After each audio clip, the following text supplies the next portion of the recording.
kí n tó sùn lórí it was to 3 kí n tó sùn message ni mo down mo down wọ 32,000 nígbà tí màá fi jí láàárọ̀ yìí ó tún wọ 35,000 again kò sí ní tá a fẹ́ ṣe. ìwé orin Dávidi 121 máa ka ẹsẹ̀ méjì fún wa ń bẹ̀. ẹsẹ̀ méjì àkọ́kọ́ ìyẹn verse 1 verse 2 ó sọ wípé èmi yóò gbé ojú mi sí orí òkè wọn nì, níbo ni ìrànlọ́wọ́ mi yóò ti wá? ìrànlọ́wọ́ mi yóò ti ọwọ́ Olúwa wá tí ó dá ọ̀run òun ayé. Praise the Lord, hallelujah. Mo kí wa pátá gbogbo ojú tó ń wò mí nílé, mo kí wa, àánú Ọlọ́run ní fi wá sílẹ̀, ìrànlọ́wọ́ Ọlọ́run á dìde fún wa ní gbogbo ọ̀nà, a ó rí àánú gbà. Gbogbo bí a ṣe ń fẹ́ nínú ọkàn wa pé k'Ọlọ́run kó ṣe fún wa, Ọlọ́run á ṣe fún wa fún ògo Ọlọ́run. Praise the Lord, hallelujah. Ibi tí mo kà jáde fún wa yìí, kò sí ìdí méjì tí mo fi mú wa lọ síbi tí mo kà yìí bí kò ṣe pé ìrànlọ́wọ́ Ọlọ́run nìkan ló ràn ènìyàn lọ́wọ́.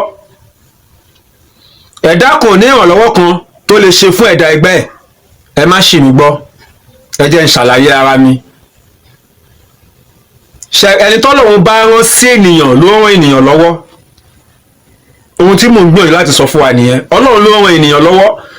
Kí o tó rí ẹnìkan kó tó lè ràn ẹ́ lọ́wọ́, ó ti jẹ́ iṣẹ́ tọ́lọ́run ti parí ni. Ó ti jẹ́ iṣẹ́ tí Ọlọ́run ti parí pé lágbájá yìí ràn lágbájá yìí lọ́wọ́, lágbájá yìí ṣe lágbájá yìí lóore, lágbájá yìí ṣàánú fún lágbájá yìí. So Ọlọ́run ló ràn ẹ̀dá lọ́wọ́. O lè rí bàbá olówó kan lẹ́gbẹ̀ẹ́ ilé ẹ kó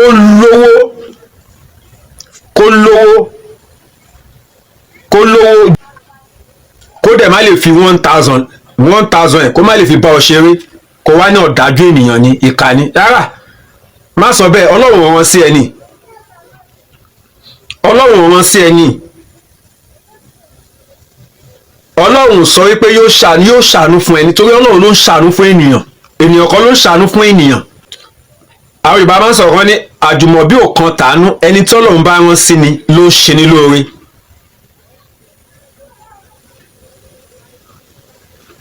Ìwọ tó jọjọ́ dájọ́jọ́ mọ bàbá dájọ́jọ́ mọ ìyá tó ń bá ẹ̀gbọ́n ẹja tó ń bá ẹ̀gbọ́n ẹ̀yìn òdì pé kò ràn ẹ́ lọ́wọ́, bọ́lọ̀ ń ṣe kẹ́ tó, bọ́lọ̀ ń ṣe bùkún fún tó, bọ́lọ̀ ń ṣe gbẹ̀gà tó, àkádà rẹ̀ àkọ́ pé ó yóò ràn ẹ́ lọ́wọ́ láyé ni.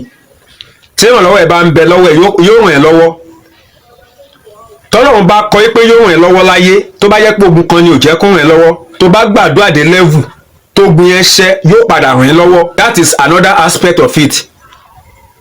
Ọ̀nà míì tá tún lè gbà wò pé tí a bá rán lágbájá sí ẹ pé kó ràn ẹ́ lọ́wọ́, tó bá ràn ẹ́ lọ́wọ́, bóyá ogun kan ń bẹ nínú ayé rẹ tó yẹ kó ṣẹ́, tó bá ti lè ṣẹ́ ogun yẹn, tó ogun yẹn fi ṣẹ́ fún ẹ, lágbájá tọ́lọ́run rán sí ẹ pé yóò ràn ẹ́ lọ́wọ́, yóò padà ràn ẹ́ lọ́wọ́. Olórí nǹkan kan tá à ń gbìyànjú láti sọ ní ìbàyìí ni pé kò sí ẹ̀dá kan ò lè ran ẹnìkan lọ́wọ́ bí kò sí pé Ọlọ́run bá mọ̀ nípa ẹ̀. So tọ́lọ́run bá dẹ̀ ń ṣiṣẹ́ ẹ̀, eléyìí ò ní í ṣe pẹ̀lú pé bóyá Muslim tàbí Christian, eléyìí ò ní í ṣe pẹ̀lú bóyá oníṣẹ̀ṣe ìyẹn àwọn abọ̀rìṣà tàbí ẹni tí kò bọ̀rìṣà, ẹnikẹ́ni lẹ́nikẹ́ni lè ràn lọ́wọ́. Tá a bá ń sọ nípa tó lè ràn lọ́wọ́ dé, Kristẹni lè ran Mùsùlùmí lọ́wọ́, kí Mùsùlùmí kó ran Kristẹni lọ́wọ́, kí abọ̀rìṣà oníṣẹ̀ṣe kó ran Kristẹni lọ́wọ́ tàbí kó ran Mùsùlùmí lọ́wọ́. Ìrànlọ́wọ́ kò wà limited kó ní boundary pé ibi àlàbá ìnú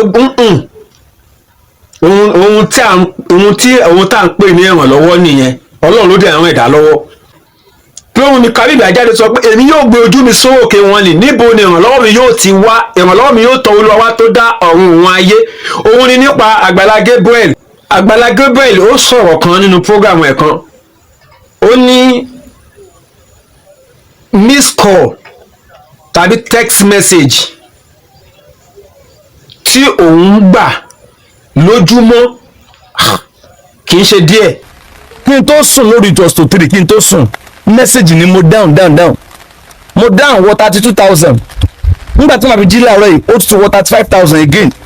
Kò sí ní tá a fẹ́ ṣe, a máa down díẹ̀díẹ̀ náà ni, ẹ̀ ń bá forí ọ̀fẹ́ gbà náà ni.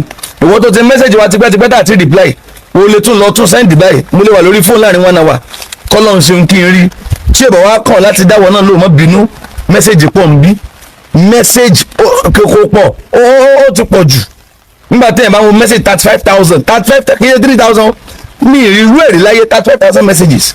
kéèyàn máa gba mẹ́sẹ̀gì 36,000 lójúmọ́. Lóòótọ́ ìṣòro wà lórílẹ̀‐èdè yìí, ìpọ́njú wà, ìṣẹ́ wà lórílẹ̀‐èdè yìí, ṣùgbọ́n ẹ má jẹ́ ká fọkàn wa sínú ènìyàn, ẹ má jẹ́ ká máa lé Agbala Gabriel káàkiri pé òun ló máa ràn wá lọ́wọ́. Ẹ jẹ́ ká gbé ọkàn wa sọ́dọ̀ Ọlọ́run, ẹ jẹ́ ká fi ọkàn wa sí ọ̀dọ̀ Ọlọ́run, ẹ jẹ́ ká máa wu Ọlọ́run gẹ́gẹ́ bí olùrànlọ́wọ́, òun ló lè ràn wá lọ́wọ́. Kí ẹnìkan máa gba 36,000 mẹ́sẹ̀gì lójúmọ́ lórí pé wọ́n ń wá ìrànlọ́wọ́, eléyìí ìrànlọ́wọ́, tọ̀hún ìrànlọ́wọ́.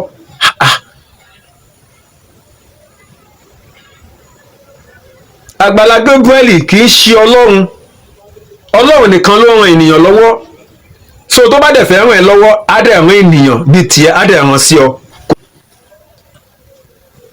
Ibi tí mo wá ń lọ leléyìí o, gbogbo ẹ̀yin tí ẹ̀ ń sá kìràkìtà tàbí tí ẹ ti gbé lọ́kàn wípé èmi náà gbọ́dọ̀ rí ìrànlọ́wọ́ gbà lágbàlá Gabriel, Agbala Gabriel, pásítọ̀ Adémọ́lá Amúsàn, ó gbọ́dọ̀ ràn mí náà lọ́wọ́, ó gbọ́dọ̀ ràn mí náà lọ́wọ́, ó gbọ́dọ̀ ràn mí náà lọ́wọ́. At the end of the day tábà wá rí ìrànlọ́wọ́ gbà lágbàlá Gabriel, ọkàn wa wá bàjẹ́, inú wa wá bàjẹ́, àwa banújẹ́, àwa kárí sọ, ọ̀pọ̀lọpọ̀ gan àwa bẹ́ẹ̀ sì ni máa bá ẹnu àtẹ́ tàbí sọ̀rọ̀ òdì sí Agbala Gabriel. Ara ẹ jẹ́ ká láròjinlẹ̀,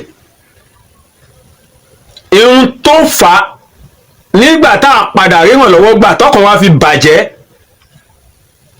tínú wa fi bàjẹ́, tínú fi bí wa, òun ní pé nítorí pé a ti gbẹ́kẹ̀lé pé Agbala Gabriel ló ràn ènìyàn lọ́wọ́, kì í ṣe Ọlọ́run. Whereas Agbala Gabriel kọ́ ló ràn ènìyàn lọ́wọ́, Ọlọ́run ló ràn ènìyàn lọ́wọ́. Ìnádàwọ̀ ẹ má gbẹ́kẹ̀lé Agbala Gabriel pé òun ló fẹ́ ràn yín lọ́wọ́.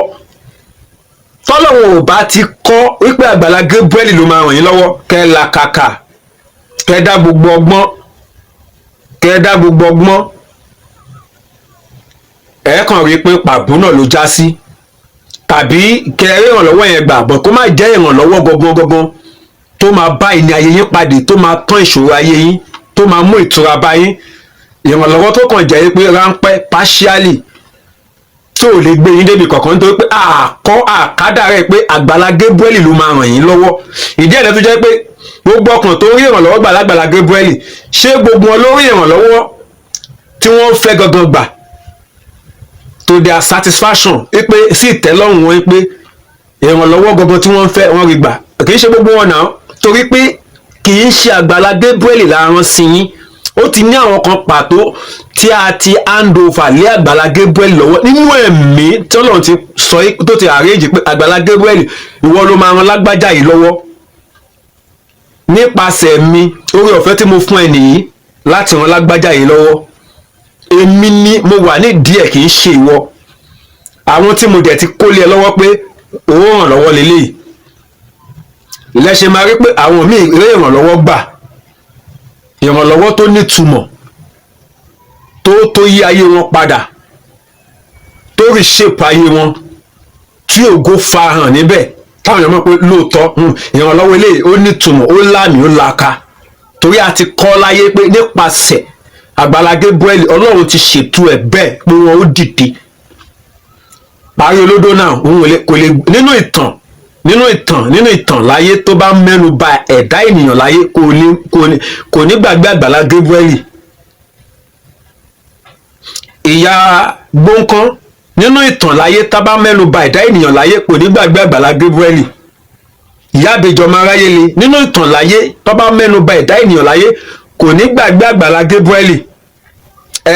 This pastor náà, olórin yìí, Bánú sọ recently náà, nínú ìtàn náà tó bá mẹ́nu bà ẹ̀dá ènìyàn láyé kò ní gbàgbé Agbala Gabriel.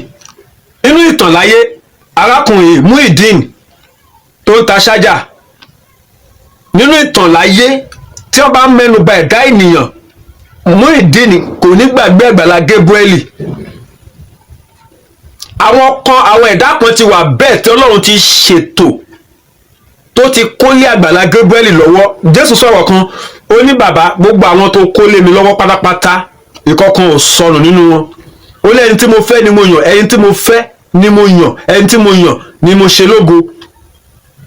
So Ọlọ́run yan àwọn kan dídí àwọn kan, ó wá kó àwọn ẹ̀dá kan lé wọn lọ́wọ́ wípé nípasẹ̀ yín o, àwọn ẹ̀dá yìí wọn ò rí ìtura fún ayé wọn, ìnira yóò kó nínú ayé wọn. So tó bá jẹ́ ọ̀kan nínú àwọn tó jẹ́ pé òun wá ìrànlọ́wọ́ lọ sọ́wọ́ Agbala Gabriel, ìrànlọ́wọ́ tó fẹ́ ò wá rí gbà bó ṣe expect, bóyá at the end of the day bóyá 10,000 ló gbà kó ń bẹ̀, bóyá at the end of the day bóyá 2,000 ló gbà kó ń bẹ̀, bóyá at the end of the day bóyá ráìsì ló gbà kó níbẹ̀, inú àmà wá bí ọ, àmà wá sọ pé adẹ̀rò pé ìránṣẹ́ Ọlọ́run yẹn, adẹ̀rò pé ó ràn yàn lọ́wọ́ tó tọ́ ní àṣẹ ó ń ṣojú ṣáájú, àṣẹ ó ń ṣojú ṣáájú, abẹ́sí máa sọ̀rọ̀ òdì. Rárá o, ohun tí mo fẹ́ pè àkíyèsí ẹ̀ sí ni pé kò rí bẹ́ẹ̀. A kọ́ wípé ó wà lára àwọn tó tí Agbala Gabriel máa ràn lọ́wọ́ láyé.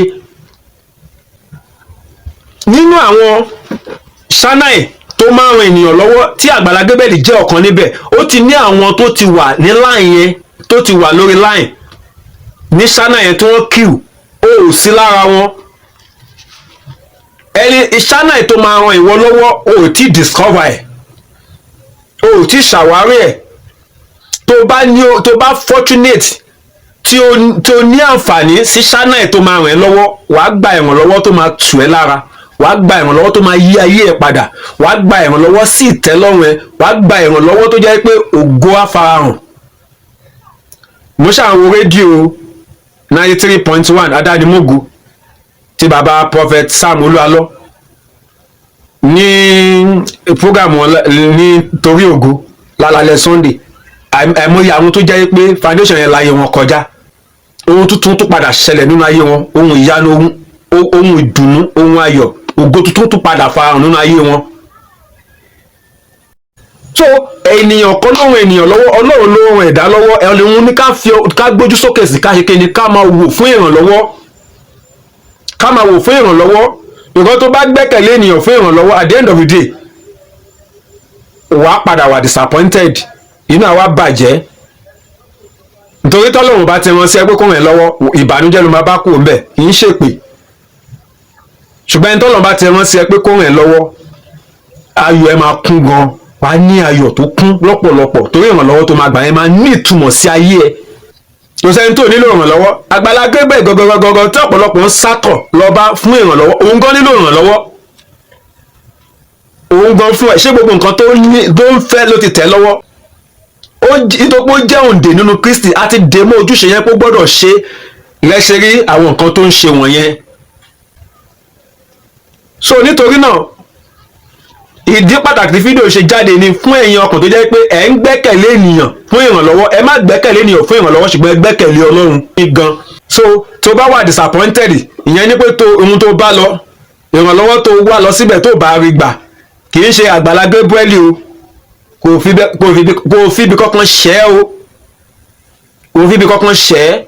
Àkọ́ Ọlọ́run ò sọ yí pé Agbala Gabriel lòun yóò lò fún ọ láti ràn ẹ́ lọ́wọ́ ni. Ló ṣe jẹ́ pé o lọ síbẹ̀ o rí ìrànlọ́wọ́ gbà, tàbí ìrànlọ́wọ́ tó rí gbà kò nípa kankan, kò ní ìtumọ̀ kankan sí ayé ẹ. Ọlọ́run ò kọ́ ipa Agbala Gabriel ló máa ràn ẹ́ lọ́wọ́ ni. Bẹ́ẹ̀ kò mọ̀ yẹn dájú bẹ́ẹ̀. So máa rí Agbala Gabriel gẹ́gẹ́ bí èèyàn burúkú. Nítorí náà kàkà kí wọ́n máa sọ pé òun sọ̀rọ̀ burúkú sí, àdúrà ni kò máa fi ràn lọ́wọ́. Àwọn tọ́lọ̀ ń lò ó fún lọ́nà kan tàbí omi. Ó dẹ̀ lè kàn wọ́n náà, bóyá ẹbí ẹ tàbí ara ẹ tàbí àwọn tó ràn lọ́wọ́ yẹn tún lè padà ràn wọ́n náà lọ́wọ́, tàbí kí wọ́n ran àwọn ọmọ ẹ lọ́wọ́. Torí náà máa ṣàdúrà fún. Kò jẹ́ bó ṣe jẹ́. Mo dúpẹ́ lọ́wọ́ gbogbo ẹ̀yin tàdéjọ́ wo fídíò yìí tájọ ṣètò yìí lónìí. Ẹ ṣé lọ́pọ̀lọpọ̀. Àtàwọn tá tún máa wò náà, ẹ ṣé. Ẹ̀yin tẹ́ ń wò lọ́wọ́lọ́wọ́, mo dúpẹ́ lọ́wọ́ yín. Ẹ jọ̀ọ́ ẹ bá mi subscribe sí ìkànnì wa YouTube channel wa yìí, Only Jesus TV. Ẹ bá mi subscribe. Gbogbo ẹ̀yin tẹ́ ti subscribe tẹ́ ń wò mí lọ́wọ́lọ́wọ́ báyìí. Ẹ má kàn wò kẹ̀dẹ̀ lọ bẹ́ẹ̀, ẹ bá mi subscribe ẹ jọ̀ọ́. ẹ jọ̀ọ́ owó tẹlẹ fún mi náà nìyẹn ẹ jọ̀ọ́ ọdún tẹ bá ní kí n send account mi kẹ́ fún mi lówó má gbà but mo ṣe ń sọ lọ́wọ́lọ́wọ́ báyìí owó tẹlẹ fún mi nìyí ẹ jọ̀ọ́ ẹ bá mi subscribe sí YouTube channel wa Only Jesus TV ẹ jọ̀ọ́ ẹ bá mi subscribe sí ẹ jọ̀ọ́ ẹ ṣé èmi ni Evangelist Daniel Taiwo Ọlọ́finṣàwò aka Only Jesus àlàáfíà ni fún wa.